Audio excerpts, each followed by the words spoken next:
Greetings, fellow armchair imagineers and underlings of the high table. Blue Dragon 5 here. And Rohith Dhar. That's right, folks. We're talking John Wick, Chapter 4. We're doing a big old spoiler cast. And, folks, when I say spoiler cast, I mean, like, get off of it right now if you have not seen it, because we're going to spoil things, even in the most kind of like nonchalant way. I mean, we're going to, like, I can't, it's kind of hard to talk about this movie without spoiling, because there's stuff to spoil. I mean, SpoilerCast is a portmanteau of spoiler and podcast, so I feel like for the more educated folks out there, they probably know. Right. Well, you never know. Sometimes people are just like, I want to know how the movie is. Well, there's a case, I want to know how the movie is before they get into the spoilers. But, folks, from the outset, they're going to be spoilers. It's not going to be like that little, like, hey, let's talk about the movie in kind of a dodgy way, and then we'll get the spoilers. Like, going to be spoilers from the outset. So I'm warning you right now. Anyway, so my associate and I are here to talk about John Wick, again, spoiler, the last chronological entry in the John Wick franchise. So, and this essentially is the ending, kids. There's finality there. So we're gonna basically now, if I'm correct, and Rohit, correct me if I'm wrong here. You very recently have never seen the John Wick movies before, and to get ready for the movie, you basically had quite the adventure. You watched them all, and now you're all caught up. Yeah, it was weird to just seen only the second one in theaters years ago, and then now thankfully I had Peacock, which had all three movies that with ads, so I was able to watch all three, and now and I was well prepared to watch on Wick 4, and I will say it's probably one of the best, not just action franchises, but franchises out there. Okay, cool. So yeah, you had quite the unique journey. I mean, very recent, just getting it all at once. I don't think we can all speak to that. That's kind of cool. Mm-hmm. Anyway, folks, yeah, we're gonna talk about. I think we're going to front load this just kind of like in kind of our opening thoughts here, maybe about the franchise as a whole, and then we'll dive specifically into the fourth chapter, the final chapter, which they won't advertise that, so hence the whole chapter 4 thing versus like Shrek, the final chapter. In this case, John Wick, the final chapter, but I digress. So, okay. So for me, so that's in the John Wick movies. I think they've always been a good time. I think they very much redefined the action genre. I mean, just two things, just two examples that are most meaningful to me. I mean, I don't think you have the Netflix Daredevil or the Deadpool movie the way we have it without John Wick, kind of infusing a lot into like how we kind of like visualize the action in those films, those films and those TV series and everything. I'm saying John Wick had that kind of effect on the industry as a whole, and it's so crazy to think. And this movie really puts it in perspective. We've had John. This movie essentially caps off 10 years for John Wick, essentially. So a lot has happened. I mean, we have a whole Deadpool sequel that is directed, as it wonderfully puts out there, by one of the guys that killed John Wick's dog. Yeah, I mean, this was Keanu Reeves' comeback in a big way.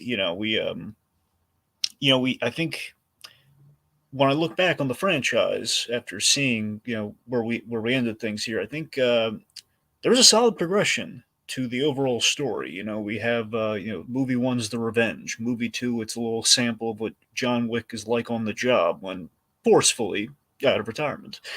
Then we have the whole movie of consequence, which we kind of throw around a lot. We throw that word around a lot in this movie, but three is really the big consequence movie. Consequence, all the stuff that has happened in the previous film, and then of course we have the redemption slash the ending. I feel is maybe kind of a term you could apply to the theme of this film.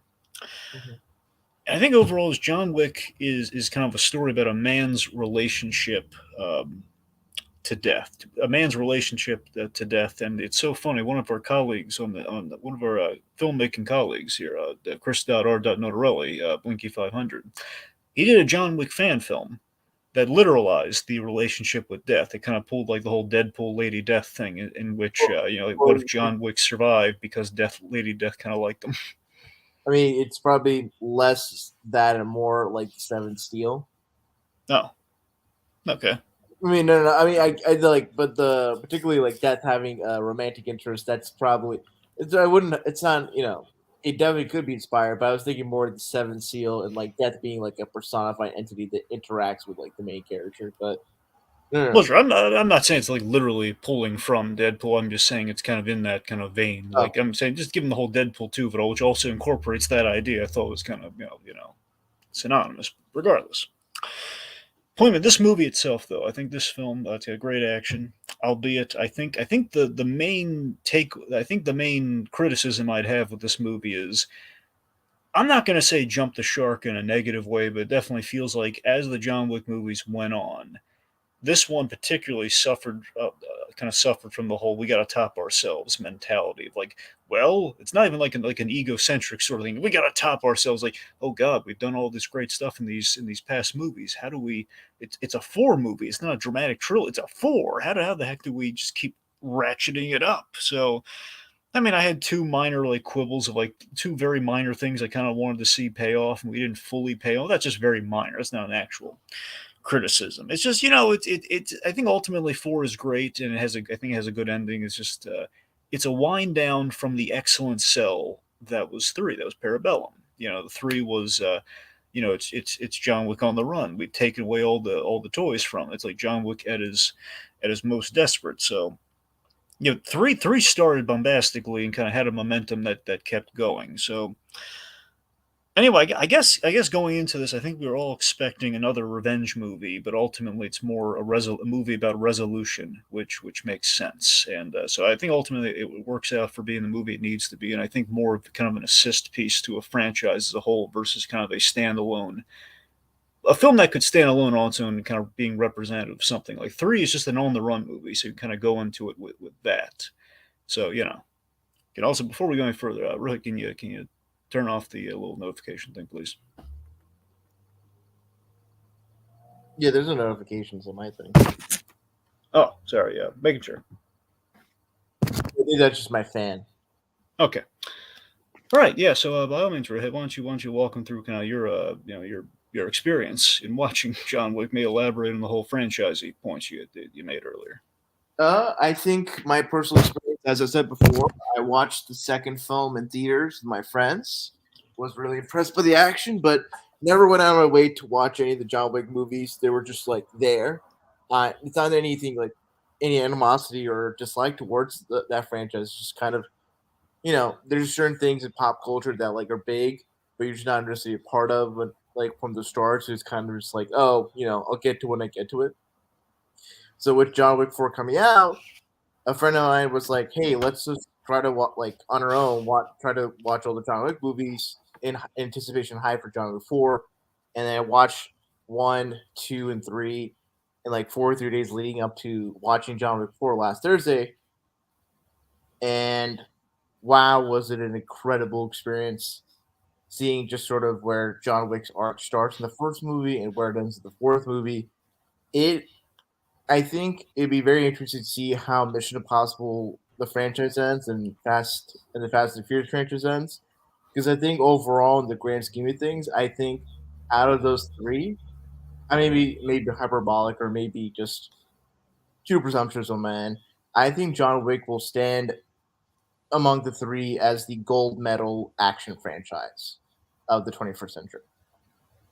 The level of action, the level of world building, the visuals, it's just such a sumptuous, very it is probably how people have the term of elevated horror, and this might be pretentious to label John Wick films as this. It's like I think of John Wick is kind of elevated action, and that not only is it just people shooting or people fighting, there's such a you know skillful use of it. It's almost kind of like watching, you know, a ballet or like a symphony, but it's through violence, and it's so well done.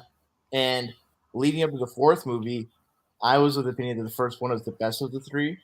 And after watching the fourth movie, it is in my estimation, in my personal opinion, that the fourth movie is the best of all four movies. Really, you liked four that much?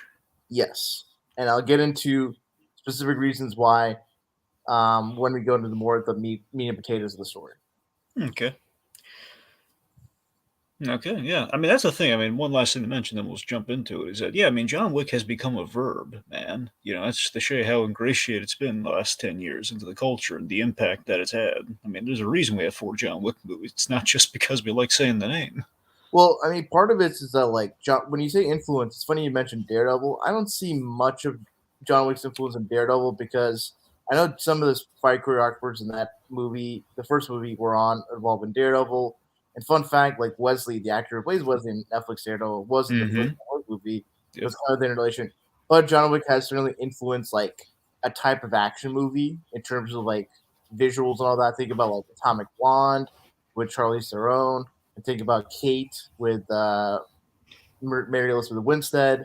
I think about like Gunpowder Milkshake. I'm thinking about like Nobody with Bob Odenkirk. Of course, yes. I You know, feel like nobody in Gunpowder. Yeah. there is kind of like a million. It's kind of interesting. Like it's kind of reminiscent of Taken in the sense that like after the movie came out, there's like after the first Taken came out, there was like a bunch of Taken clones, and some of them including Liam Neeson the part. And before that, you had Die Hard, in which Die Hard had, like every permutation. We had Die Hard on a bus, Die Hard on a boat, Yeah, Die Hard at Christmas. We're yeah. doing, yeah.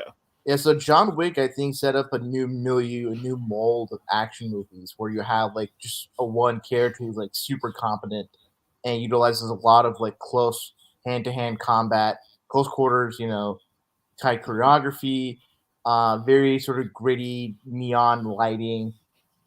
And that's definitely a precedent that's been set by the first movie and such a, you know, established tone and visual landscape, throughout all four movies.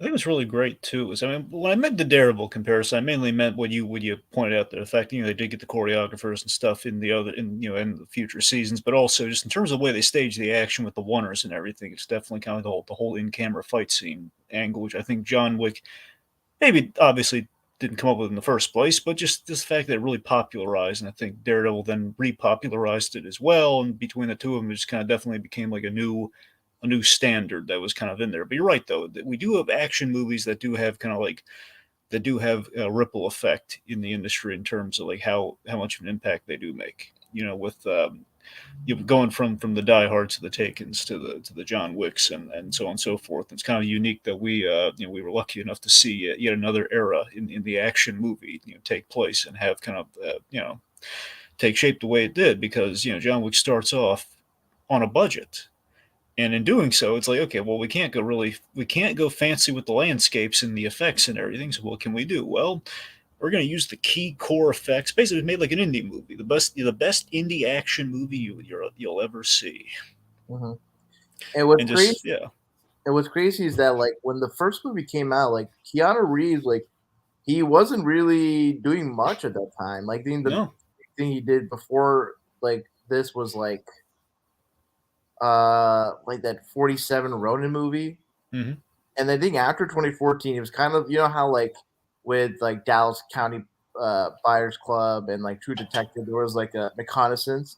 I yeah, think John Wick, the first one, there was kind of a resurgence in like Keanu Reeves' career because after that he was like hmm the the fourth Toy Story movie. Was he? hmm Well, that wasn't right at. Well, it wasn't like right after the first one. That was just while he was still doing the John Wick movies and everything. But yeah, like Toy Story 4 was in Yeah, 2019, he, so like roughly by John Wick 3, like he's doing it. Basically, the Keanu was a thing, and I think by the third one it was like really in full swing. But yeah, it was happening for him after the yeah, first one came and out. like on top of that, he kind of like him and like Brendan Fraser, and then now I think Kiki Kwan to a certain extent.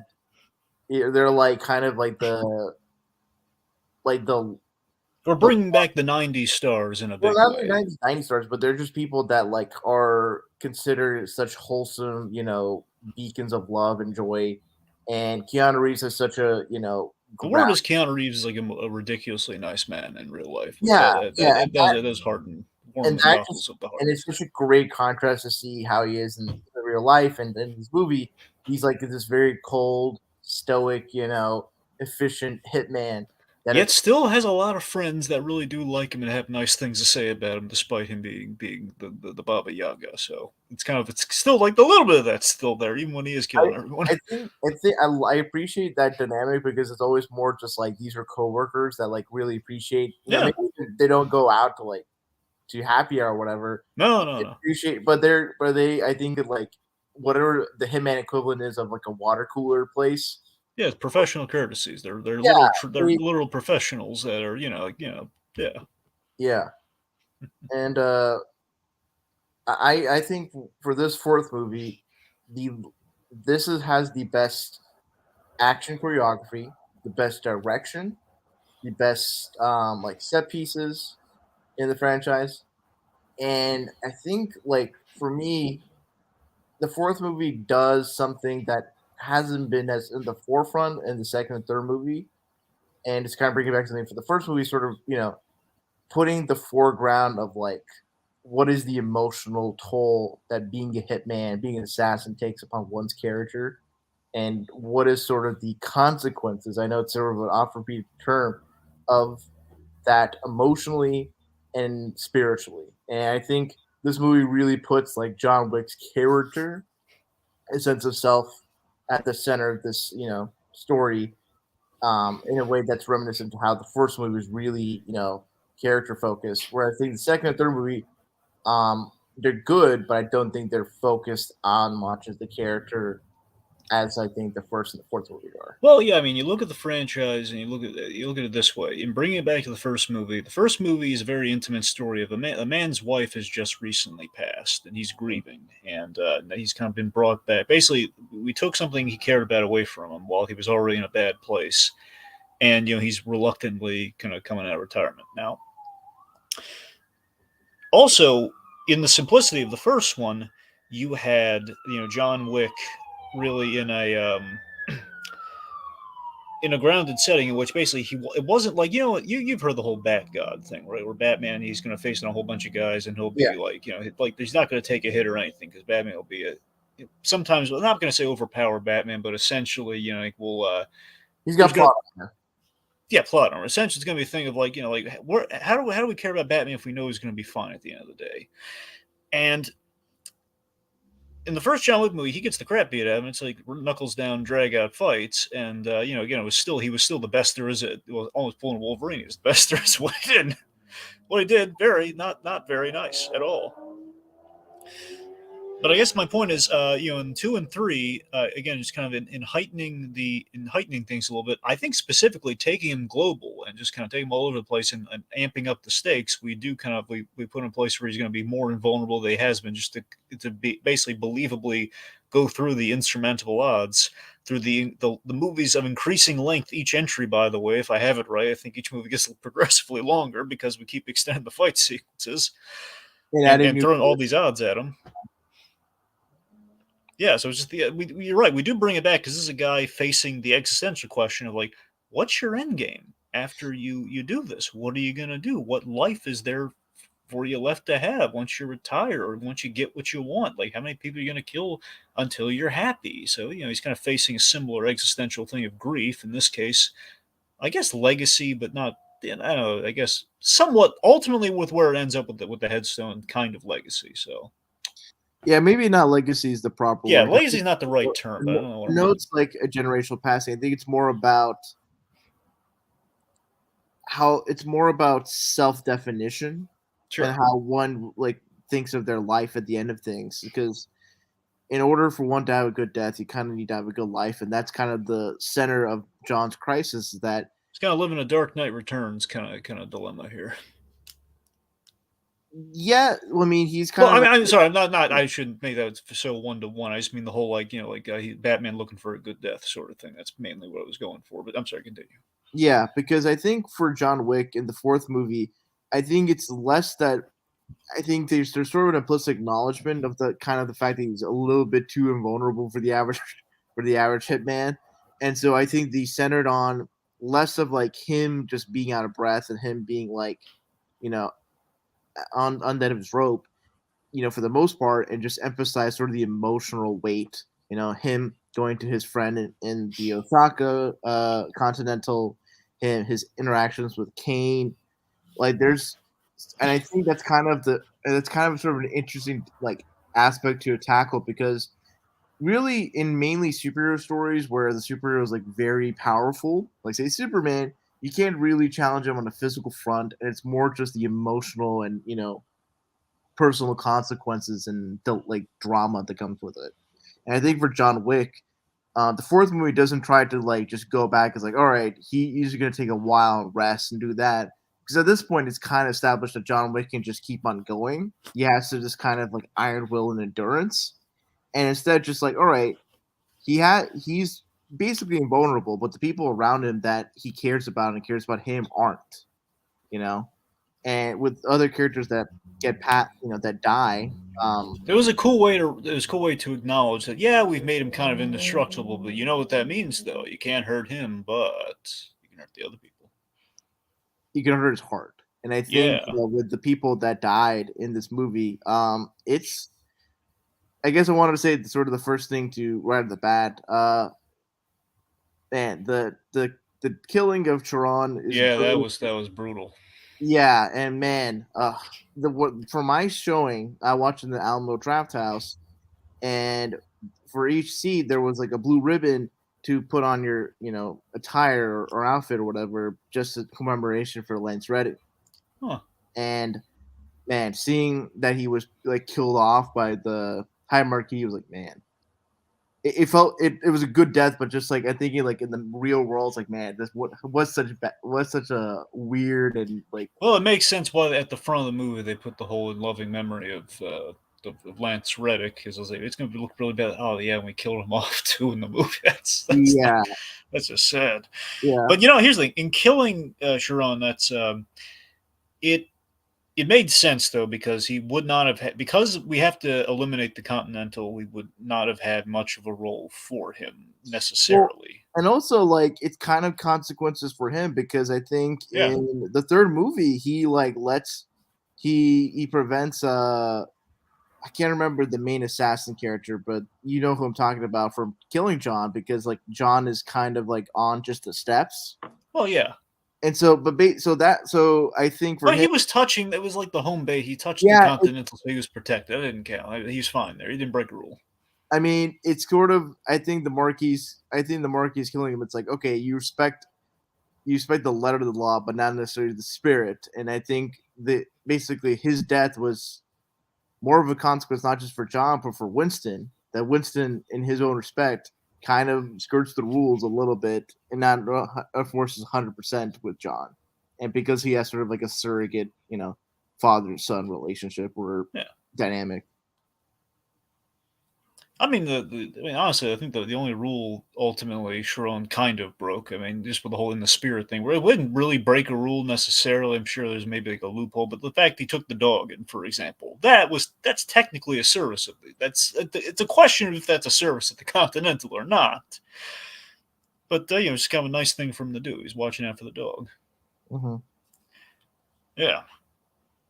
Anyway, but yeah, so it's heartbreaking to see this run down. But I like that it does put things in perspective for John Wick with his passing, and then it kind of brings about the question of death. And I think honestly, I think the best scene in the whole movie is the scene where they're in the I guess sorry they're in the Church. canal. Well, yeah, they're in the church, but they're on the boat under they're Oh, I trying to get take from that. point like the canal or something. They're this is in New York, right? They're in like the Well, no, I boat. don't think they're in. I thought they were still in Paris because the whole Eiffel Tower thing. Like they're taking a ride to there so we can climb the steps. Thing weren't they still in Paris?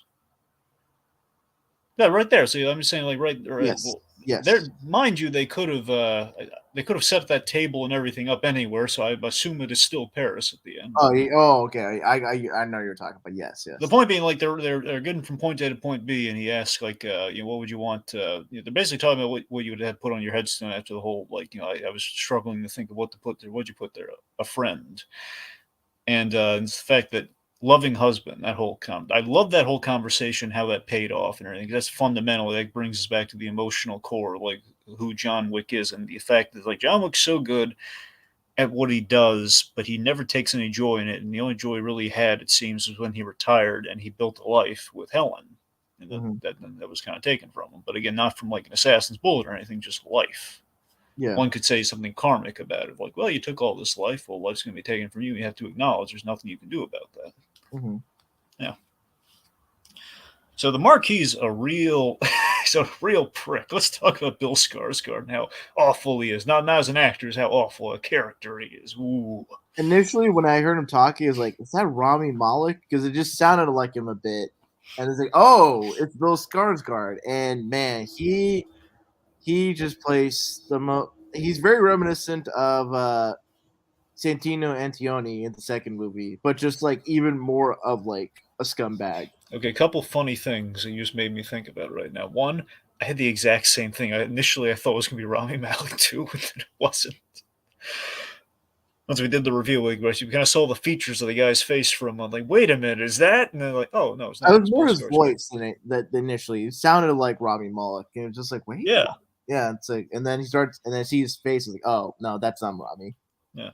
Okay. Okay. The other thing, I actually had. That's so funny. Bringing the villain from the second movie. I think he was kind of cast in homage to Lucif, to the Alfie Allen character. You know, the guy who killed the puppy.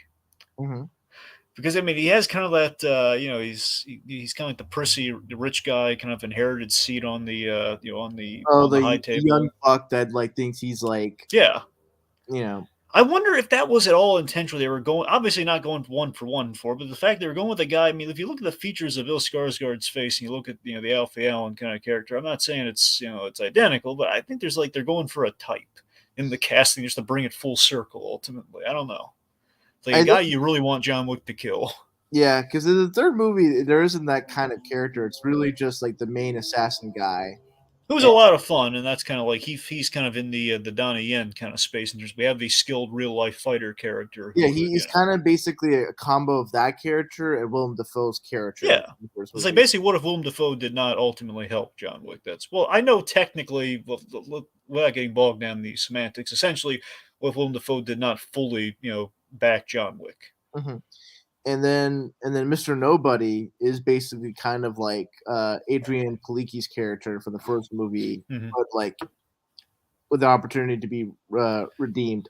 You And know, also, weirdly enough, the whole dog thing, it's like, are they like, or like, are they trying to make a relation or a connection between him and like Sophia in the third movie? Because that was like the one of the weird, not a weird part, but it's like, okay, he is an assassin that has a dog that he uses to attack people.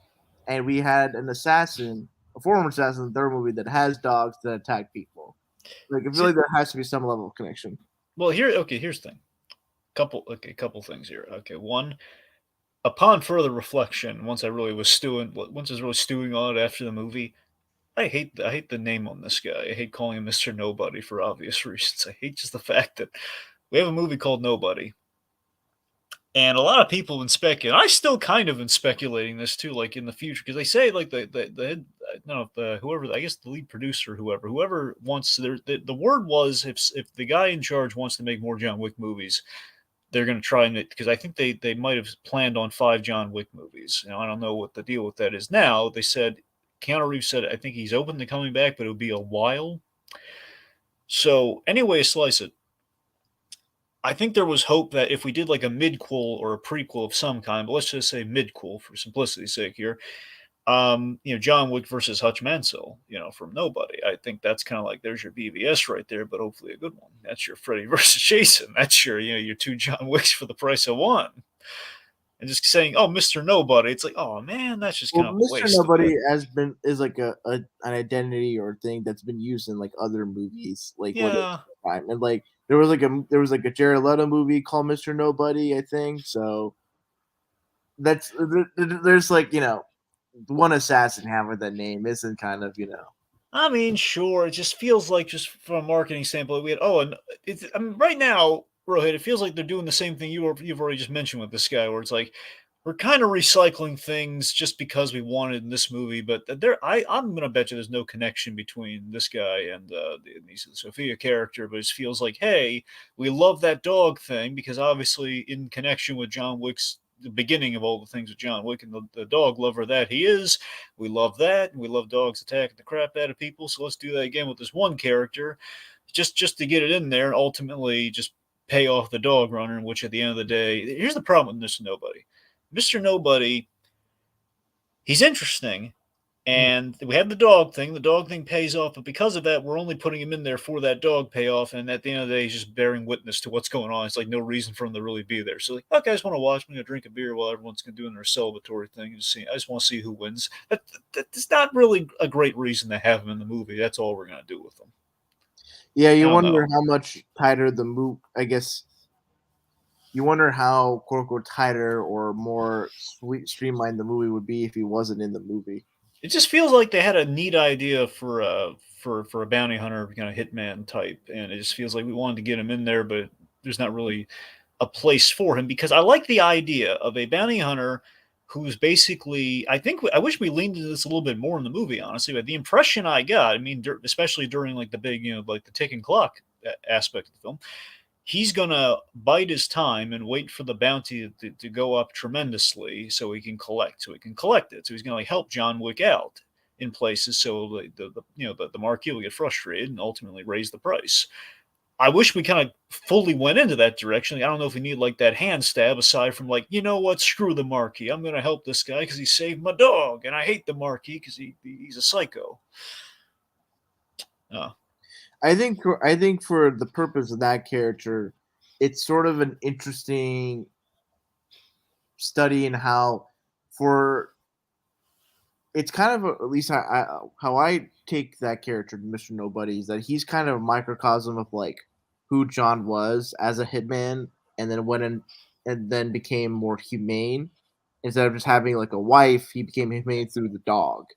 And I think that's like where his arc is kind of probably where what John's arc was from before John Wick to the beginning of John Wick. Well, slightly before with his like wife and all. Because at the beginning he's very much interested in like making a name for himself, like being like one of the great assassins or someone who can command money, like so something. basically, he's the young and hungry John Wick. Yes, and I think it's kind of it's interesting for him to be there in the high marquee, and then you have John Wick and Kane, sort of these old established like uh assassins. It's kind of like, I guess the way to compare it is that imagine sort of like a big sports tournament where you have like established veterans, basically on their final stretch or capping off their career, and then the young bucks that have like may take their teams like far enough to play with the big leagues. So I think there is kind of I think so. Legacy, as you mentioned earlier, is kind of there, but it's not like a direct one to one, but just more of like a passing of like an age or a transition point from the old to the new. Okay, I mean, I guess that makes sense. But again, I'm still not sure if we've necessarily hit the fine point. Like after he sees that, I don't know if we're really like giving him a beat after the John Wick. I think we honestly forgot that he was there after we do the thing we did with John Wick. Just kind of like there's oh that was a cool move, and that's about it. It probably would have been satisfying if he came along with Kane to help out, John when he was going up the stairs. Yeah, that's the thing. Yeah, I mean, well, he kind of did for like a beat because remember the guy was attacked by he sent the guy who tried to shoot the dog that John Wick saved. Hmm. uh, you know, Basically that guy said he sucked he sicked the dog on the guy's crouch and then basically killed him. So I mean that's kind of we did kind of it was more of like oh is he gonna help, is he not gonna help, and ultimately helps it, but yeah, maybe a full on thing might have been, I don't know. Or yeah, or a bit more, or maybe it would have been more personal if like after he goes up the stairs or halfway through, he takes on all the guys, Hmm. and then like it's him and Kane versus like Mr. Nobody, and then Mr. Nobody like in the end lets John go or whatever, Yeah. or something like where he's part of like, yeah, I do get your point that like he kind of gets sidelined or not part of the Like, main. there's a lot of buildup on this guy, and it's Yeah. a problem of like having kind of like essentially a three pronged sort of thing going on here. We have the John story, we have the Kane story, now we have this guy's story. Hmm. And then we have the high marquee as Yeah. I think that when you say that, that's probably explains why the movie is as long as it is. Yeah, I mean, honestly, it's that. But for me, I mean, the simple trim, I think, then this is the thing that was kind of somewhat problematic in the last movie, and not in a way that was a detriment to the movie. Like, for example, you look at the third movie, I think we're the only two things I would change about the third movie are in two action sequences. we're lingering maybe longer than we should just because we're having a good time. That's not necessarily a bad reason to like extend things. It just feels like, like, hey, we love seeing dogs work with assassins as they kill people, so let's show a lot of that during that Casablanca scene, and then hey, during the big the taking of the Continentals, just we're gonna kill a whole maybe a few extra waves of guys. We could have trimmed down, like, just given it's the third act, maybe we could have like trimmed down the number of waves of Continental agents that are the high table like hit squads that are coming in there. For this movie, the issue I had was more so like I think it was minimal, but it was like again extending it when we did when we went to Osaka, the Osaka Continental. That scene, more than the last movie, felt like a video game in terms of we got to go up to the roof and then we got to go down to the roof and then there's this and there's like numerous waves of guys coming in, and just that really felt like we do not this scene does not need to be this long. This whole sequence does not need to be this long. We just need to hit our key beats here. We need the whole the whole Kane killing sorry, I'm blanking on his the Haruki Sonata character. His character's Akira. Well, I thought his daughter's was Akira. That was some. Isn't his name Koji? Yes, it's Koji. Correct. Yes. Right. So yes, the point being, like, the fact that the whole the Koji getting killed obviously is a key point. Seeing the friendship there, like the lead up and the payoff there, and then it's like a little bit of action going on in the middle. It just feels like, didn't you feel like we had like a lot of waves and we had to go up and down the place a few times extra? I didn't think of that, but I feel like maybe I think it was less maybe not my issue. I think for me, my main criticism or main thing is like when we get to the Paris stuff and he's like just trying to get to the like top of the stairs when we see the with Eiffel Tower,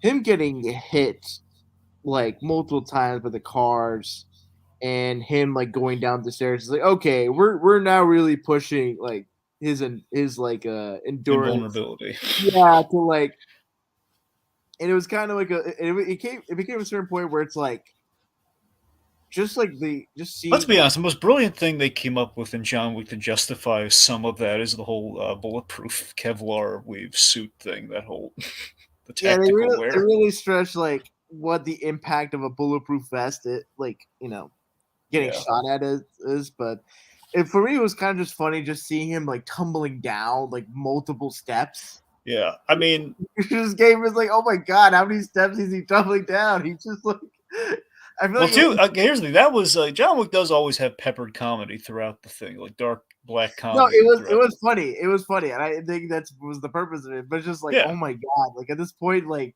he just needs to stop, and then he just needs to take a breath, and then stand up and just like stretch a bit, and then go up the stairs. Because my god, that's just a lot of stairs to tumble down. For me, I mean, when I look at this movie, particularly, especially towards the third act with the stuff you just mentioned, our set pieces overall, I think, are great. Like the fight in traffic's great because also it's like a meta joke about John Wick's main weakness, cars, because they always hit him. He's like a car magnet. I loved him using the cars as like it's kind of like a Mortal Kombat thing where if you like when you're fighting an enemy, you grab them and throw them against like some part of the environment. That was cool. Yeah, so that's what I'm saying. Like that's our set pieces were great, and I like the staircase fight because they kind of hype up like this Parisian location is known for having a lot of stairs. So it's like, oh god, after the idea that it's bringing it back to the first movie. John Wick's going to get the wind knocked out of him after doing all this consistently.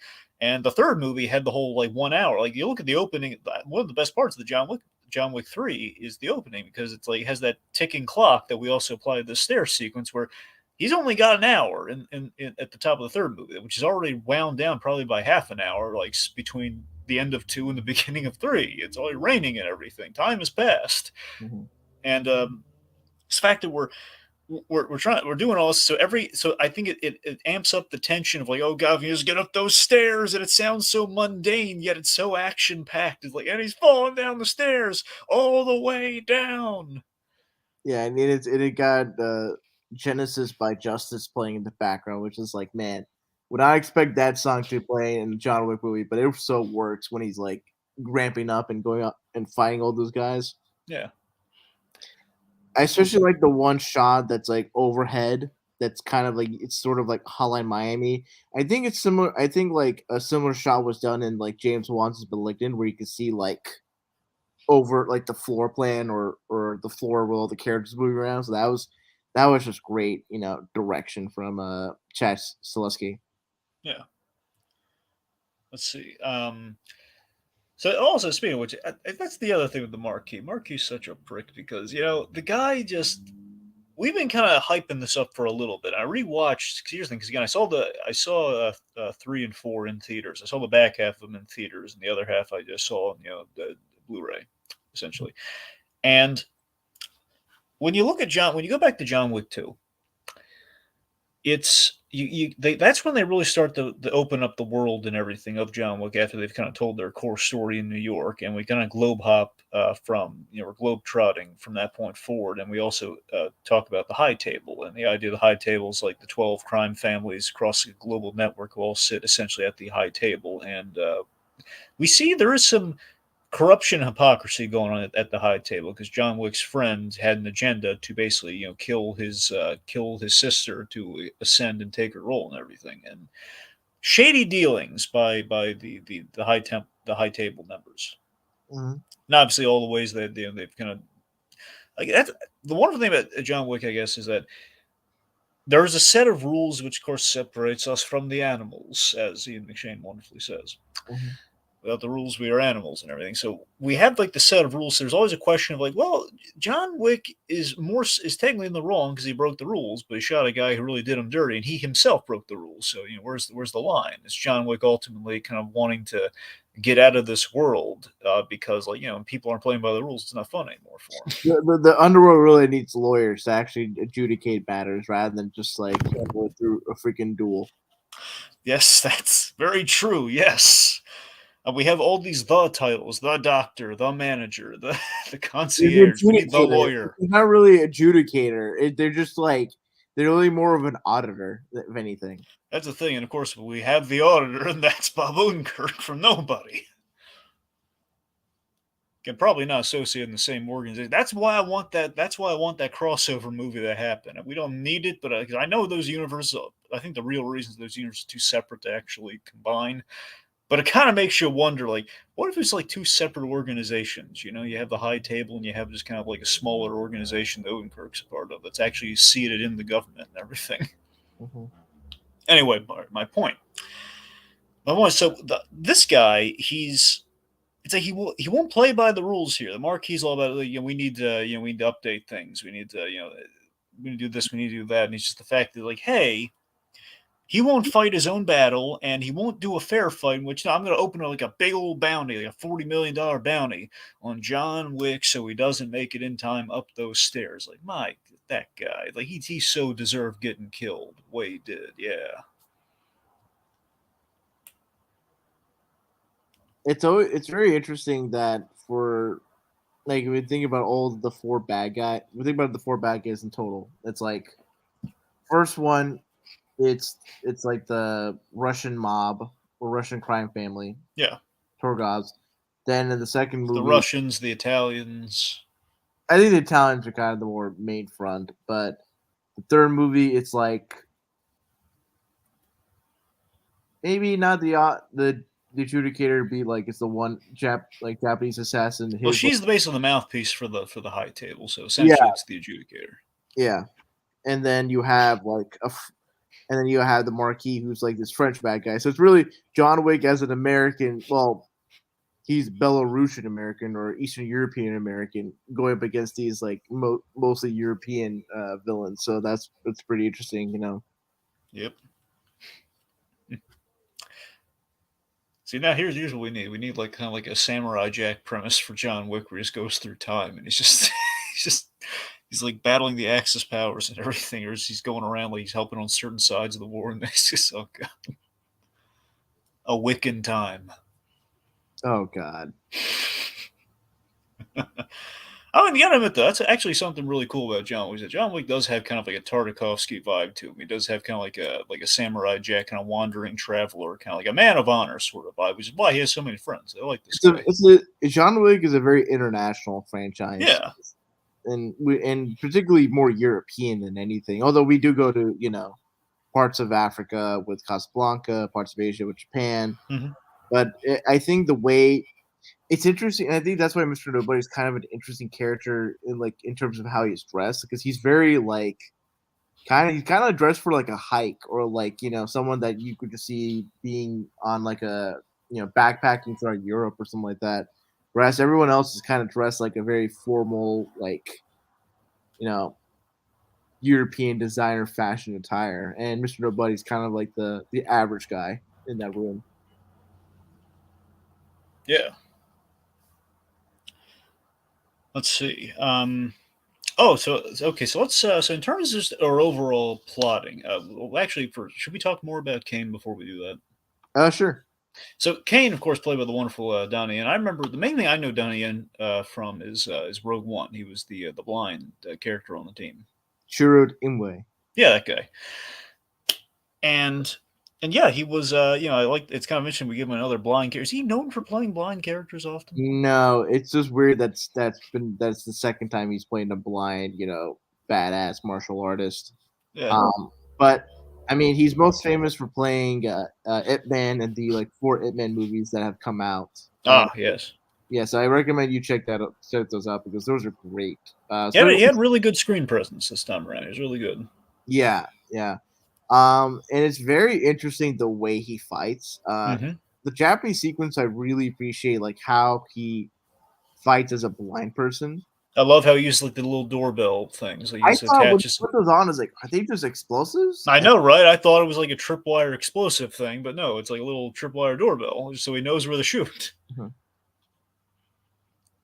Which that, by the way, I love how that kind of opens it up at the end, where you think like he might not call me crazy. The blind man might not be the best shot in a gun duel, in a pistol duel. With the crux of the movie. Mhm. You know, so I like that we kind of set that up there. He's like, yeah, he's gonna need a little help.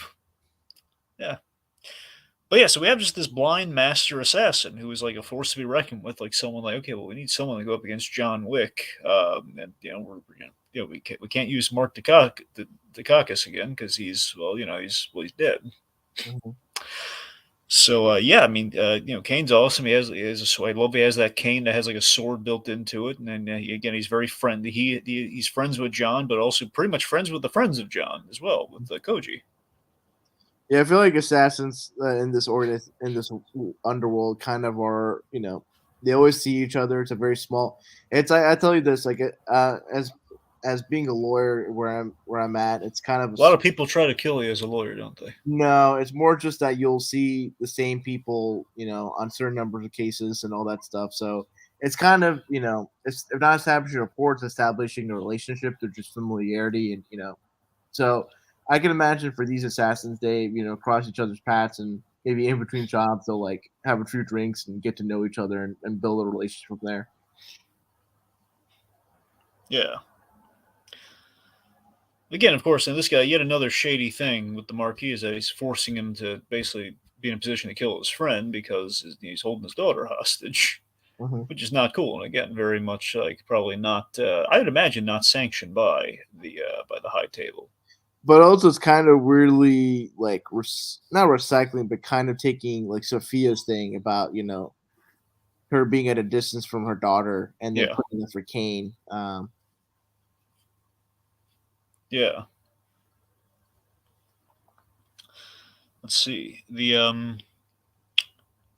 Also, I love just the kind of the nonchalance with Kane as well. And there's a little subtle detail I liked, and they kind of there's like at the opening of John Wick 2, you can kind of see this as well. But I like that specifically. It makes sense for this character when he's in Osaka.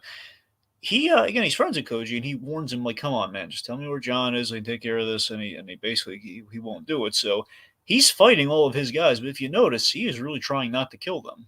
Mhm. He's trying to non-lethally take them out there. Like if you like, he's beating the crap. I mean, he's cutting some of them, but he's not really like decapitating or like like completely like shooting and everything. Like he's not murdering anyone, at least outright. I mean, the only again, he kills Koji obviously, but Koji attacked him and he begged him not not to keep coming at him. Yeah. So I think it's interesting. Like the top of John Wick 2, he's trying to retire, so he's trying not to like outright murder anyone. That's why he doesn't kill like Peter Stormare character at the end. Yeah. Yeah. Anyway, let's see. Of course, in Osaka we hit the consequence angle there too, where we see poor Koji's daughter Akira, and then she's her father's died, and at the hands of John Wick's friend, she gets her. Assumedly, is going to get her revenge based on. Did you stay to the post credit No, I scene? didn't realize there was a post credit scene for John Wick Okay, 4. well, I'll just tell you what. Do you want me to just tell you what the post credit scene was? It's like, sure. Okay, well, again, it's more of an implication. Like he's about to see, well, in quotes, see his daughter, Hmm. and he's bringing her flowers, and he hears her playing the violin. He's walking there, and there's Akira basically said like pulling out a knife, and she's walking towards him, and like we don't see it, we see her kill him or anything, but it's the impression that perhaps she was gonna kill him for revenge, so consequence striking. I would kind of like if maybe a quote unquote fifth John Wick movie just changes into like basically a Kane movie, and it follows I'm from, tempted. They are doing a spin off with the ballerina. You heard about the ballerina thing, right? yes, with the Ana de Armas. Yeah, yeah, Ana de Armas, yeah. Mhm. Yeah, so I think Kane, like Donnie, is just like a very fun actor to watch, and he's a lot of charisma and screen presence. So I think him, and then maybe bring in Mr. Nobody, maybe and have those two be fleshed out a little bit more, in their partnership, so that way, Mhm. you can sort of continue the John Wick franchise, but not necessarily have to need John Wick to Keanu Reeves show up more than most likely in more than beyond just his appearance in Ballerina. So Yeah. Well, they'll call it Nobody's Kane. Nah, no, they won't call it that. it is interesting, sort of the religious iconography that's throughout the movies. That there was no one that made sort of a Cain and Abel, reference, especially with Cain. And it's sort of kind of like it is, maybe it's, I know it's hackneyed to think of this, but it's like Cain and like maybe Cain in this movie played by Donnie Yen is the Cain to like John's Abel or whatnot. So Yeah. Also, I do like they had this line about the whole. So they took your eyes. No, I gave them my eyes. Which again, it's kind of like John giving him his finger when he entered the re-entered things. mhm. Let's see. Yeah, so essentially, John Wick. The main plan for the movie here is okay. So he was shot off the top of the continental in the last movie. He's been healing up, and he essentially thought the logic was, I'll kill the man who sits above the high table. So ideally, I'd end things. But he realizes the systemic problem with the high table is always just replacing people in charge. Mhm. So that challenges him. He can't necessarily just, in the simplicity, he can't just kill his way out of this problem. He's got to come up with essentially, in a sense, John Wick has to cheat death, Mhm. or at least in the excommunicado. He has to cheat in the death that excommunicado brings. He's got to cheat that somehow, which is basically his journey from the movie, in which he basically thanks to Winston. Winston has a solution with the old school duel, but he's got to mend his ticket that he tore in the last movie. And a big deal about that with Angelica Houston, like you tore your ticket, John Donnie. There's no coming back. And of course we. So this is what I'm saying. This is another thing. This movie feels very video gamey. I'm not saying that in a bad way, but just in a way that I think differentiates it from the other stuff where we were kind of inching towards that with the third act Oh, of it's John Wick like 3. it's like you go. It's like Side there's like quest. no, there's like yeah, there's like side bosses. I Mhm. kind of get what you mean with like especially with Scott Adkins' character. Oh yeah, that's what I'm saying. So Scott Atkins. So but every time I see Scott Atkins, it kind of cracks me up because Scott Atkins, he does a lot of stunt work, obviously, and he was one of the Baraka pools in X-Men Origins Wolverine, one of the Deadpool with the blades and the sewn mouth shut. He was one of Ryan Reynolds. He's worked as Ryan Reynolds double a lot. And he's also like a not like a big action star, but he is sort of the main action guy for a lot of like direct to DVD movies Yeah, from what I heard. Yeah. the thing he's cool. I always just have kind of that fun, unfortunate memory of him of like, oh, he's one of the Baraka. He was Baraka pool essentially. But yeah, he was assumedly in a fat suit as this. My favorite thing, I love his performance as this guy because this guy. Tell me this guy didn't feel like Sidney Greenstreet to you. Remind me. The kind of the fat kingpin type guy from Maltese Falcon, and I he was was also in I was Casablanca. thinking, But I was thinking more like the British Penguin from the Arkham series. He just had it was a monocle away and a top hat away from from calling Keanu Reeves Batman. Well, that's fair, but yeah, remember that penguin and that kind of type of portrayal of penguin is kind of derivated from like a Sidney Greenstreet type. That like that's Okay, kind of a no, noir.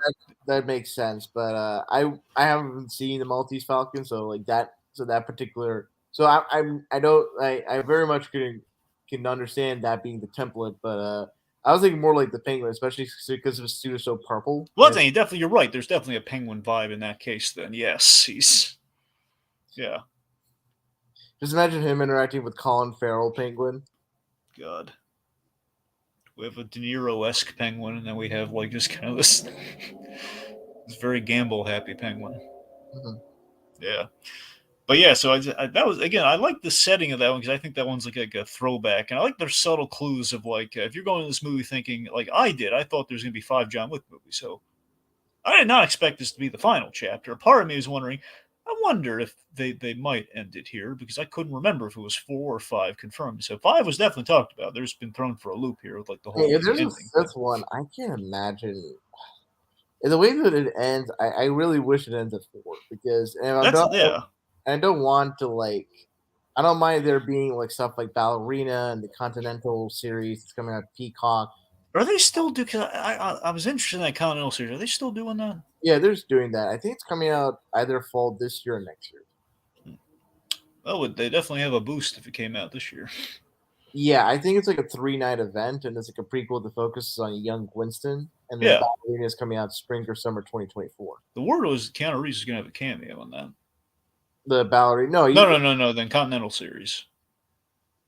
okay, I can imagine how he'd show up if it's like mainly a prequel focusing on like a young Winston, but Well, I mean, it could be one of two things. I mean, young Winston means, well, we might. I don't know if they go as far as the de-age Keanu Reeves, but I think the main thing is he'd probably be a bookend thing where it'd probably end with him saying, "Hey, Winston, how's it going?" or something. You know?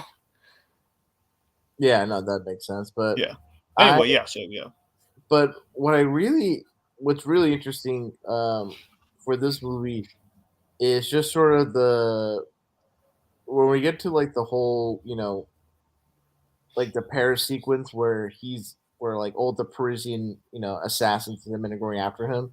It's just like this one woman who's like talking to the radio and Hmm. playing music and all that stuff. It's like, man, I just wonder if like if as you develop the franchise more, just like what kind of flavors you get, in terms of what music's playing, or just kind of like, oh, this is, who's like commenting on like so and so events happening in like whatever city's going on.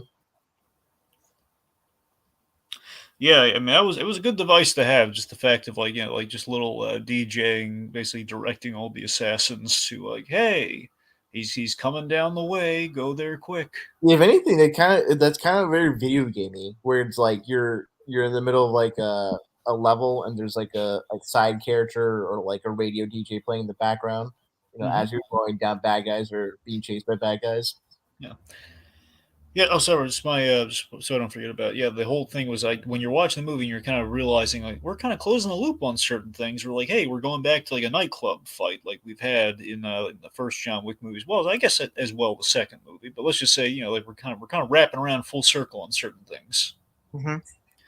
Yeah. I love how we kill that guy. By the way, I love how we kill the killer. The fat kind of penguin esque mobster. We just toss him off the balcony and his own weight kills him on the stairs. I love how like John still has to punch his Yeah, teeth to get the gold tooth out. yeah. I'd say you know what? Do you think it was an intentional misdirect that I think I was thinking he was just going to take the inhaler or something. That was going to be his proof, but no, he got the tooth. Like, did you think we were building to like he's going to take the inhaler? No, I Really? I would have thought maybe the inhaler would have been used to like kill the guy. Right? Like, I thought there was going to be some payoff for that. The whole fight, I was thinking he's going to grab the inhaler. He's going to grab the inhaler, either to prove that he died, or I guess, like we were saying, He perhaps doesn't. he'd use it I was somehow in thinking the like fight. imagine if like John Wick just like stuffed it in like the guy's mouth and just punched it. That's what I'm saying. Like, imagine if he just like made the guy suffocate to death with that. There's a death for you. He suffocates a man with his own inhaler.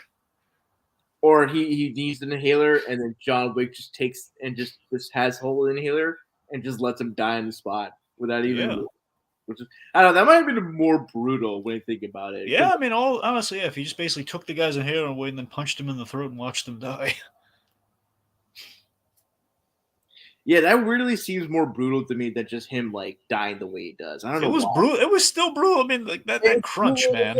more like kind of like stylized, violent, brutal. But this is just like if you're John Wick is just holding onto the inhaler, he's just seeing a guy writhing and like dying of like a medical condition that he can't help. Yep. Well, he might have been able to help it. I don't know. He was quite kind of. I don't know. He seemingly was a very kind of a hedonistic mobster. I don't know. Fair, maybe, but I don't know. I think him running away from John Wick was like the most exercise he's gotten in his life. It feels like. oh god. I don't know. Although the way he moves, he was like, man, he's very limber for a heavy guy. They made it. Okay, I'm going to give them points there. They did kind of go for a bit of a not to the same degree, obviously, but the idea of like a traditional kingpin fight, if you will, in which you have like Spider-Man versus the kingpin, in which this guy might be more muscle than it is fat under there. So who knows? Yeah.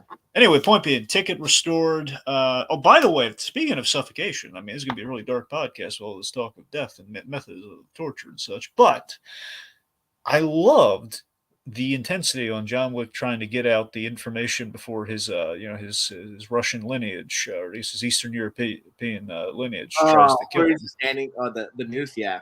Yeah, and he's just trying to get the words out. The whole, like, what are you excommunicado and everything? What can you do for us? Essentially, where he's saying, I can, I well, there's nothing you can do there. It's just like, no, there is. I can get up. Basically, you can get him, and of course, he's, they're listening now. It's very last second. Very, it's really good stuff. Mm-hmm. And God, I'll just say with how much he like has things burned onto his skin, it's crazy that he hasn't died from infection because those are like I mean obviously the wounds will like heal, but man, those are just some like parts of skin that can be like How infected. fast can you get an infection? Like, can you get it after? Like, can it be? Was it instantaneous, or would it happen like after a day? Well, because like if you're just burning like a part of your skin, right? Yeah, And like there has to be some like openings within the skin yeah, to where bacteria or diseases can just come in and all yeah. that. No, I'm saying he's definitely gonna get the infection would likely happen. I just mean, like, do you think it would have impacted his performance for the rest of the movie, or do you think he was just like a goner had he lived Oh past god, the day? that's like a Robot Chicken sketch. It's like, oh, he just gets burned and like it's not treated properly or it's not immediately bandaged and he just gets like sick. And he's like, he has at a certain point at the end of the movie, like the Robot Chicken special, like John Wick is just like a zombie or a disease. Like all the bad guys are just like walking away. They're not even targeting because they're just afraid of getting sick or infected. Yeah, he's like doing close combat. And he's like holding him, like, oh god, don't breathe on me. Oh god, oh, that's so nice. His nose is falling off. Oh god. No, John Wick kills everyone just through spreading disease. That's what. Oh god, there's a really dark joke in there with John Wick. What if it was? COVID. That's what I'm saying. What if it was just John Wick? He's out of guns. He's out of weapons. Like, what do I do? I've lost all my guns. Wait a minute. He breaks out like a little vial.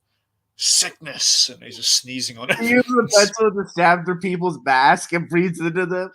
Yeah, that'd be horrific. But oh god. That's what I'm saying. I mean, the John Wick like kill a whole bunch of people with a pencil. I mean, basically like the Joker times 10 from the Dark Knight. He sees a vaccine that just shoots at them and destroys them as the bad guys are trying to save themselves. Yeah. They have one guy like he's doing the test. He's like basically John Wick like punches it so like, the little Q-tip goes through his brain. No, he tests negative, and then John Wick just kills him regularly. Oh, there you go. Yes. Oh, so dark. Anyway, let's see. So yeah, I mean, I gotta be honest. The duel itself, I love the civility of the whole traditional aspect of the duel. I mean, I love that as like a way of resolution ultimately for like the fact that like they have like they sit at this fancy table, they have all these metal cards, and basically that assigns the terms, like who gets to call what terms of the duel. The whole time, place, weapons. Yeah, Oh, it's funny. It was kind of like a Yu-Gi-Oh battle where you had the cards laid on the deck, Yeah, a little bit, a little Yeah, Yu-Gi-Oh esque. Maybe that's why I yeah. liked it. I don't know.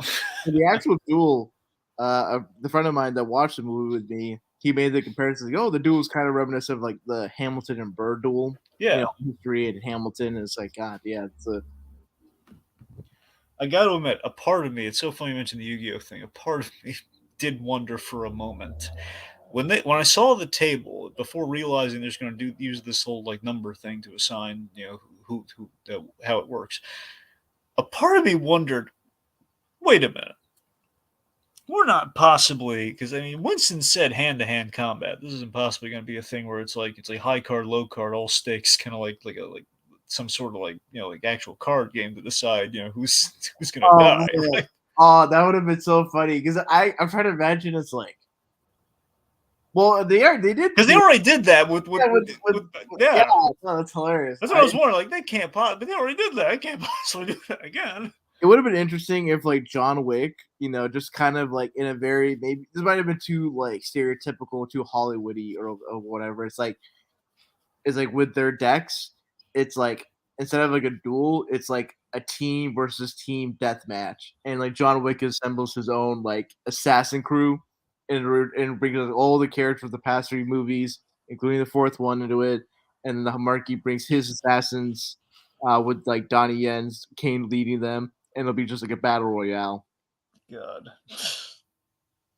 Yeah, it would have been a little overcomplicated. I mean, the movie's already long enough. I don't think there's going to be time for that. Well, the movie was originally this original cut was like 7 hours or something. So I'm just Get at. There is no way the original cut was 7 hours. hold I on. don't buy that for a It second. Okay, they're not was making OJ Made in America. It's not going to be 7 hours.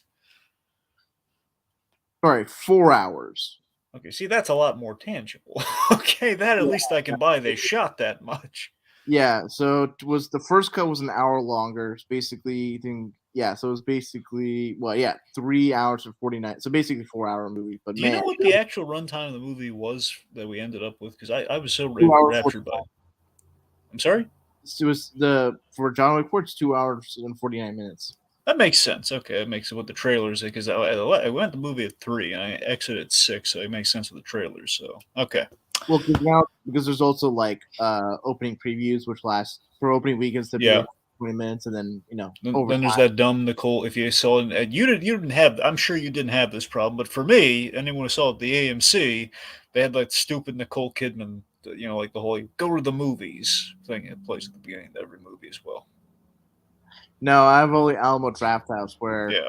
$20 a month I can watch basically every movie that comes out that month. Yes, we're all impressed, Rohit. No, I'm kidding. Yes. I've always been envious of Rohit being able to go to the Alamo Draft House because I've seen Bruce Campbell's like taken his game show to the Alamo Draft House before. So Yeah. yeah. Anyway, but yeah. Speaking of which, with the duel and everything, we got to talk about Clancy Brown. Mm-hmm. Yeah, Harbinger, man. We have the man himself. Clancy Brown is kind of in this case he is kind of like the adjudicator to an extent. He is the mouthpiece for the high table, and ultimately, assuming this is kind of essentially it for John Wick, at the very least, this is it in the John Wick story. This is pretty much as close as we're going to get to the. Well, you know what? I was gonna say he's like the closest thing we can get to the boss of the high table, but technically the guy in the desert, I think isn't the guy in the desert technically the boss of the high table because he's Yeah, over the high table.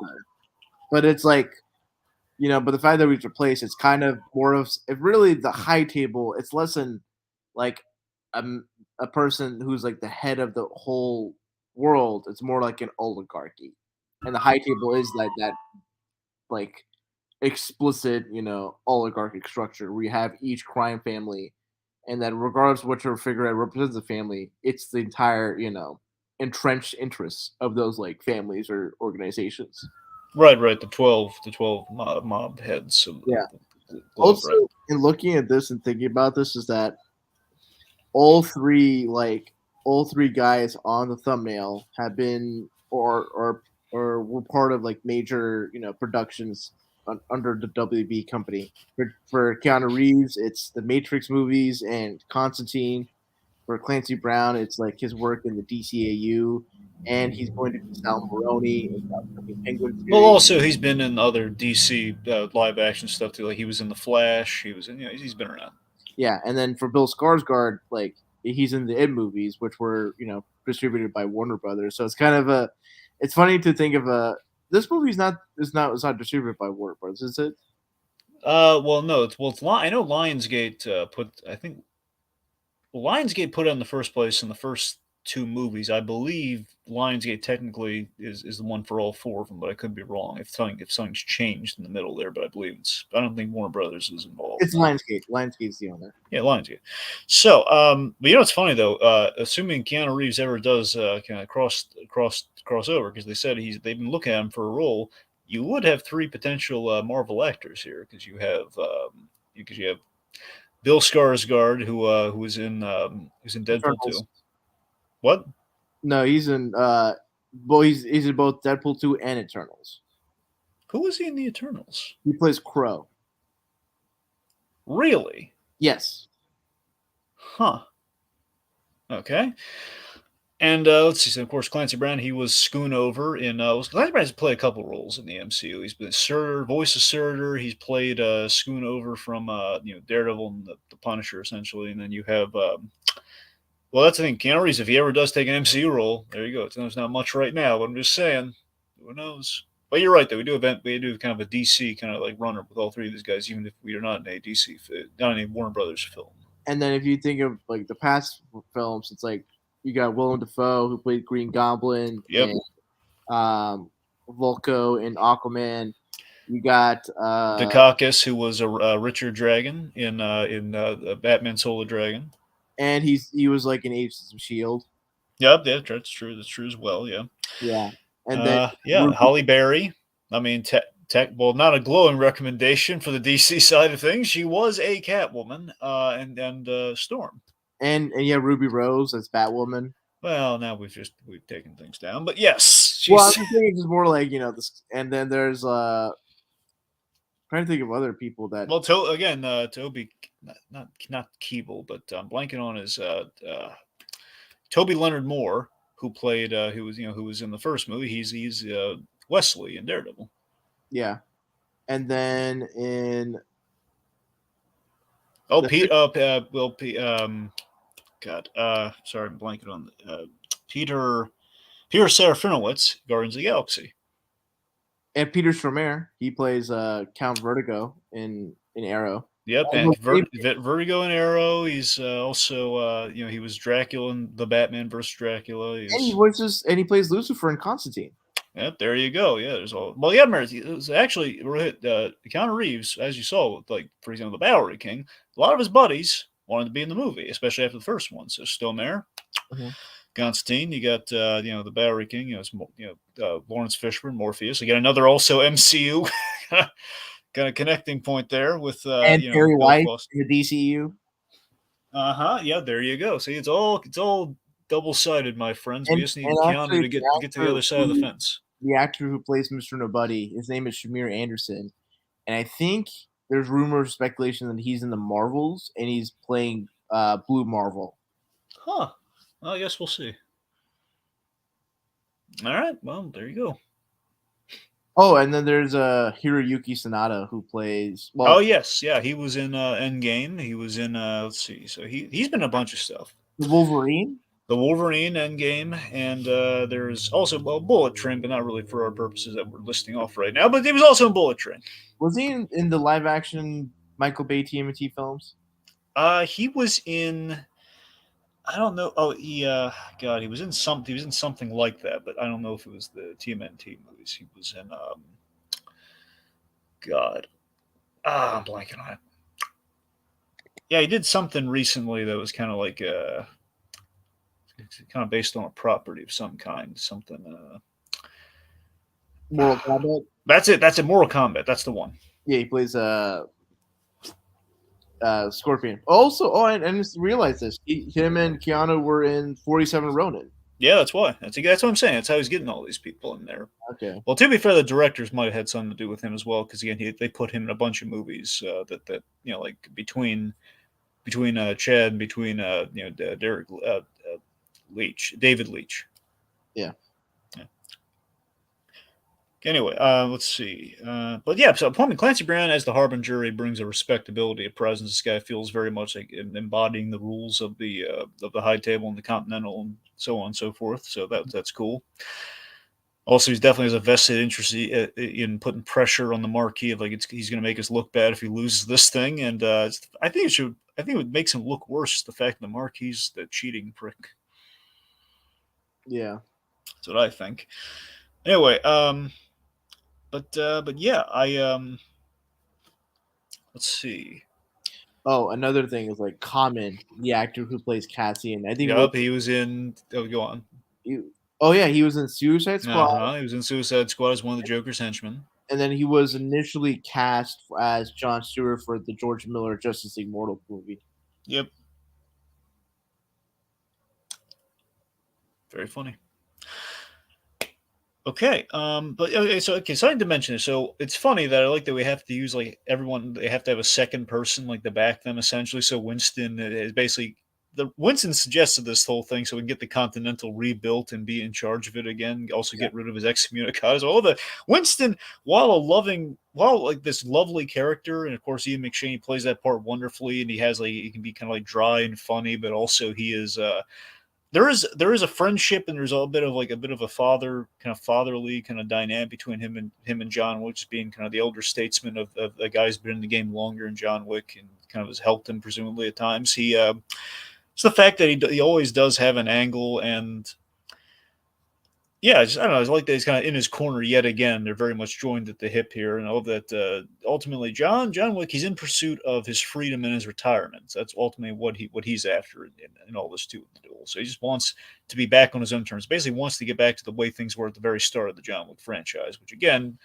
I think to the smarter audience member, they're probably realizing like, yeah, we're kind of closing the loop here. Yeah. Yeah, yeah.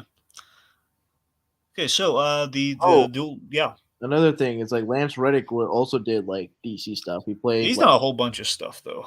yeah, that's true. And also I was gonna say for Ian McShane, he's one of 3 Game of Thrones actors that appeared in the John Wick films, Yeah. with the other 2 being like Alfie Allen, who Uh huh. Week, and then there's the one girl in John Wick 4 who like accepts John Wick back in the fold. She plays the one female caretaker for Brand. Well, to be fair, it's like you hit a rock, you're going to hit someone in Hollywood who was in Game of Thrones. To be fair, that's kind of the way that works with everything these days. Yeah, really any big HBO show. Yeah. Let's see. So yeah, like Lance Reddick. I mean, God, he's done a lot of voice work. That's the thing. It's kind of hard to nail down the specifics because I know he was like He voiced Ra's al Ghul in Beware the Batman, right. That's yeah, right. Yeah, so he was in Beware the Batman. I know he's like he was and doing Ducktales. He was doing. he played a character in the 2010 Jonah Hex movie. Mm-hmm. On the Marvel side, I think I know he's done some Marvel thing. At the very He least, he's done a voice. voiced the Falcon in like Avengers, not the Earth's Mightiest Heroes, but in the like 2012, Ugh. No, actually, no. He was in Earth's Mightiest Heroes. He voiced the Falcon there. Really? Yes. He was in the Earth My Ears. He voiced Falcon in that. Yes.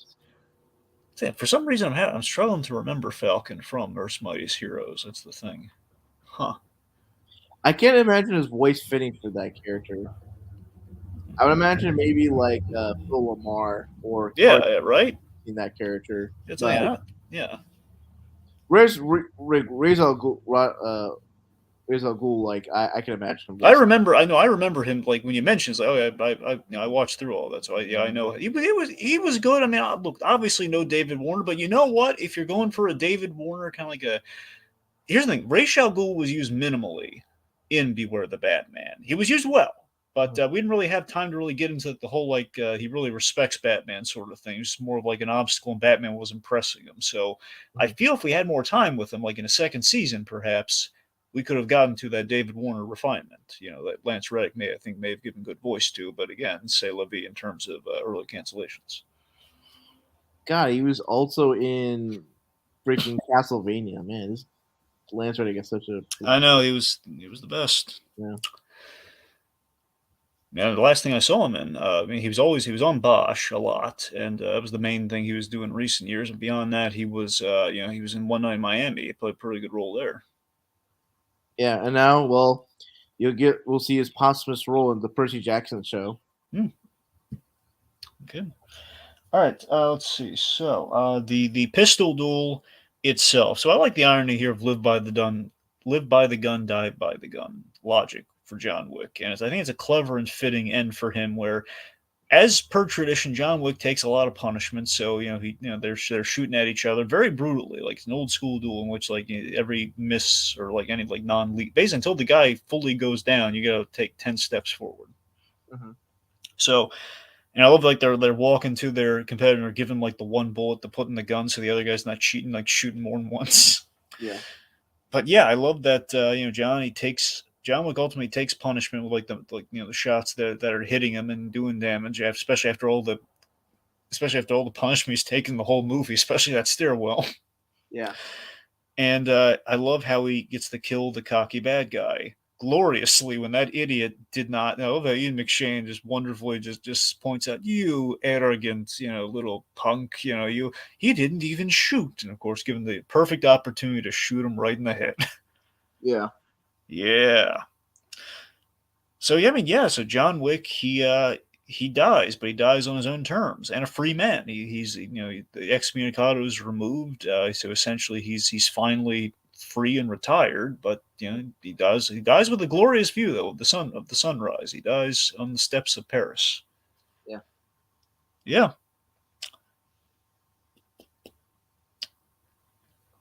it's nice. Yeah. The way I'm curious, do you buy in the theory that John fakes his death? Nah, I don't.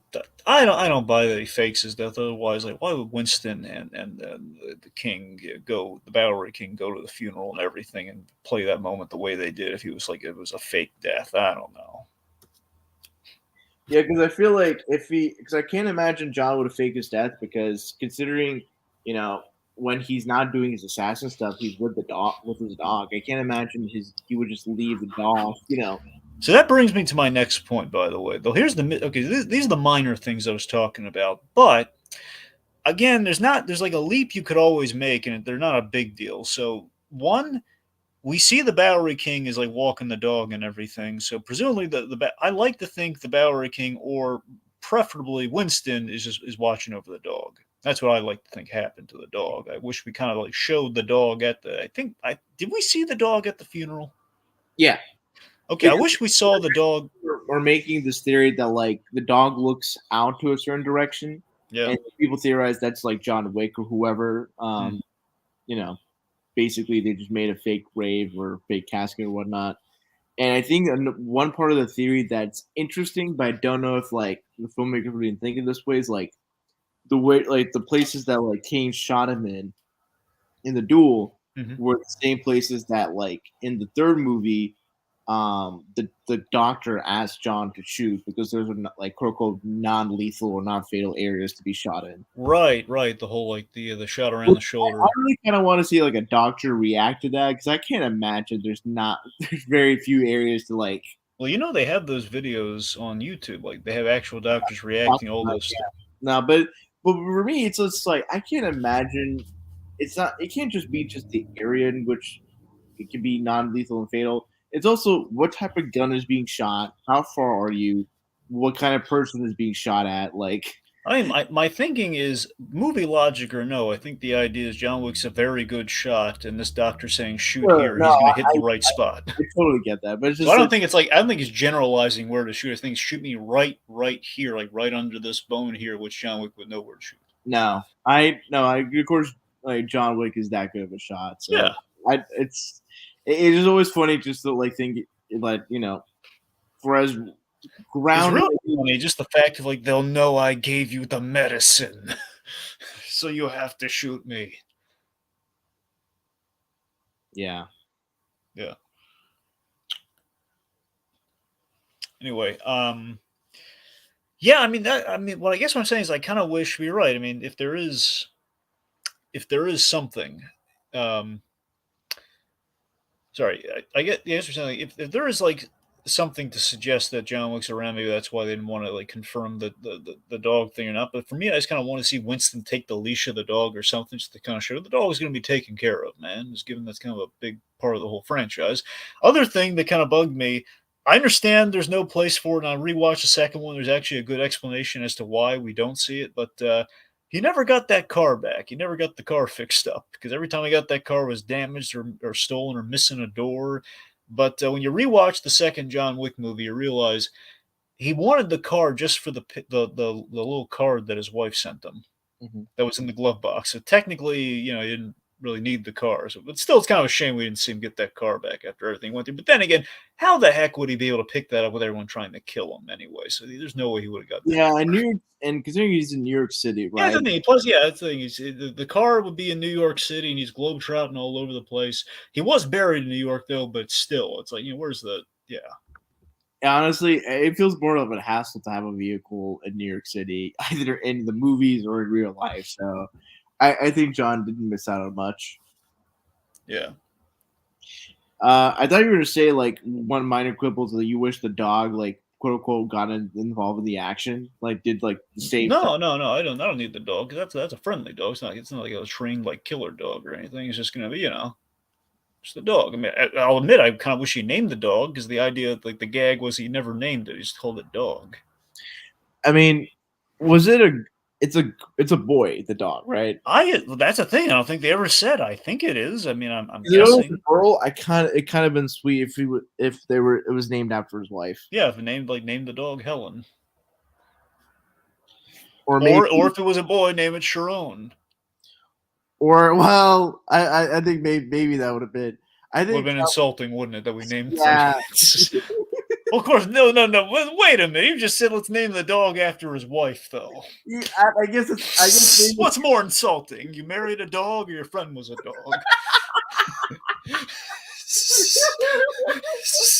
What are we really saying at this one? I'm saying one's inside the double standard right there. Okay, you gotta pick a side. I was thinking more of the real world, like with Lance Reddick having passed away, it would have been not a great.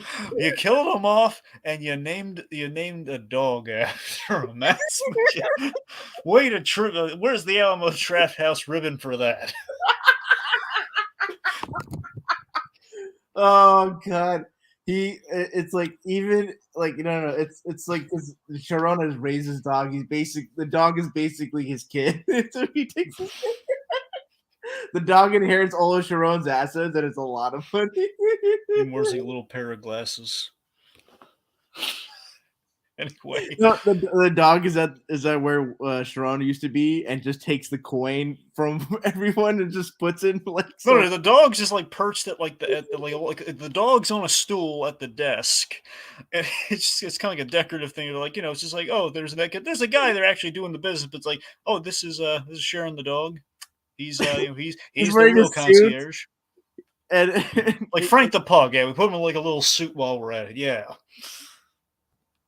and then whenever people call the dog, it just like he grabs it with his mouth, the phone, lays on the side, and barks into it, and people understand it like it's Han Solo and Chewbacca. Yeah. Yeah. Okay. Okay, this is the dovetail things back a little bit here. I would There's like the I would like to be called Jordani, maybe. no, they're not. That's not a bad idea. Okay, so I tell you, the funeral itself, just based on the whole like what do you want to be remembered for essentially on your headstone. Yeah. I love that at the end of the day, John Wick and the relationship with death. It's the fact that he the retired life was the only time he ever truly enjoyed because that's when he met Helen and everything. So in a sense, he's reunited with her either in the spiritual sense, which I mean, given all the people he killed, I'm going to say more in the physical sense here.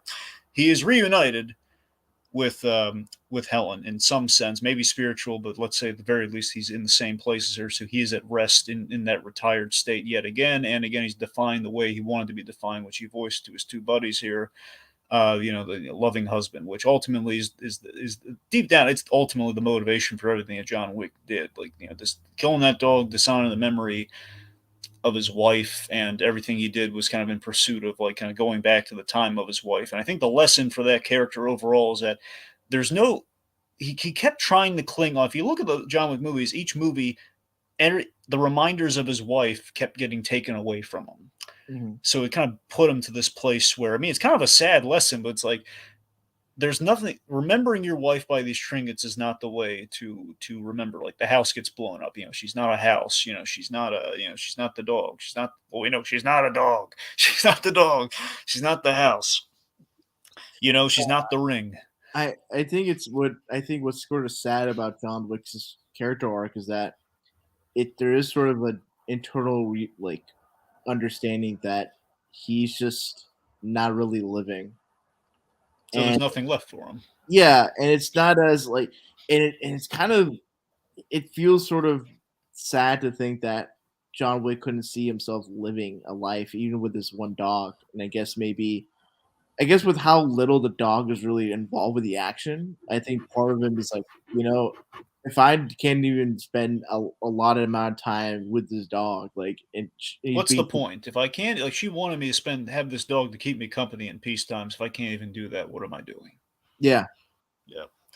So it's a tragic story for sure. A tragic story with a lot of gun fu in it. But yeah. and a lot of well tailored suits. Oh, absolutely, the finest, man. My God, like, yeah. So I guess that kind of rounds it out for us. We already talked about the post credit scene, so I think we're it's kind of the ending. I mean, we have the stuff like the we have the Continental coming up potentially. There's the ballerina. See how that goes, and again, we'll see if they, fingers crossed, highly doubtful. We'll have that mid cool like nobody versus nobody versus John Wick, which I doubt they're going to do because I don't know if the ages would ever line up on that. But then again, Keanu does look I good mean, for I his wouldn't age. mind if what's the character's name in Nobody? It's Hutch Menzel. Hutch Menzel goes up against Kane and or Mr. Nobody. Ah, it'd be kind of interesting. I think there might be similarities between him, his brother, and Mister Nobody. And again, there's the annoying thing of like, well, this guy's technically nobody, and then there's Mister Nobody, and that's just going to be too confusing for everyone. I don't know. But anyway, the point being, yeah. So we do. There are some remnants of John Wick and the Continental and everything still around, and we'll see if we ever do officially revisit John Wick. There have been talks of a prequel with John Wick, so I think that's probably the closest we're going to get to more. Now, whether or not they get, you could tell ad infinitum of stories of just John Wick in the middle of his just in the middle of missions and doing stuff and everything. So in that sense, you could always revisit it. But there's a question of what's the point, which I think the franchise showed that you don't need to see him doing his stuff. The whole point of John Wick is they kind of like subvert a lot of the action tropes and just sort of like see the mundane side of this exciting lifestyle. Mhm. Yeah. I'm sorry, you have anything you want to say to kind of round us out? I'll say that overall, this is probably my favorite of the John Wick movies, and overall, I think this is a franchise that I think will stand the test of time, and it'll be very interesting to see sort of how, since this is the end of the main John Wick franchise and with all the spin-offs and all that, how this is going to further influence the direction of action movies more than it already has, which is the first movie alone. Well said. Well said. All right, folks. That does it for us. Thanks for tuning in. And again, I guess we'll see what the next action adventure is down the line, what the next 10 years of action is going to look like. Mm-hmm. All right. Long live the king. Of the Bowery.